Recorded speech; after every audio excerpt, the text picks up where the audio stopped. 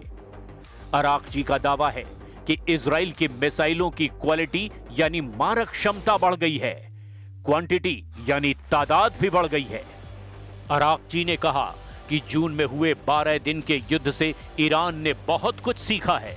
उसे इजराइल की कमजोरियां पता है, उसे इजराइल की ताकत पता है और दुश्मन को भी पता चल गया है कि अगला हमला हुआ तो वो बचेगा नहीं। सवाल है कि क्या इजराइल पर फिर फटने जा रही है ईरान की मिसाइल? क्या तेल अवीव और हाइफा में फिर इसी तरह होगा हमला?